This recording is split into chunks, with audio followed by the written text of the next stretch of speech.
These bylaw and constitution changes, you are the ones that have the input to these to direct to choose the direction and allow us to have the authority and the options to do things going forward with the party.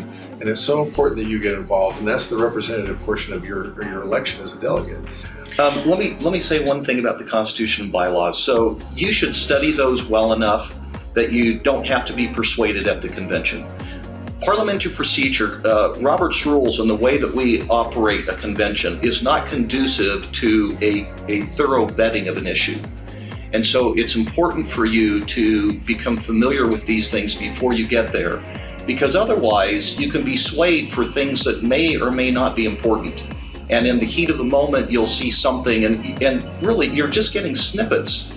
And so what you're going to want to do is read through those changes well in advance of going. Spend time and say to yourself, why does this change need to be made?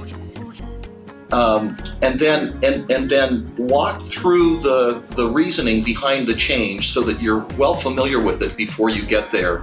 And if somebody gets up and makes a case that has no bearing on the issue, you can be savvy enough to say, that's interesting, but not really germane to what we're talking about. Right. Instead of having to just be hostage to the couple of minutes that each person has at the microphone to make their case. So please plan to stay for that portion of the day. And as Stan said, look at them ahead of time. And if you have questions, look for answers. Contact people that you trust. Look at the various websites, get all of the information. I always tell people, don't get all of your information from one source, whether it's one newspaper, one magazine, one website, one Facebook group. Yeah. Look for lots of information.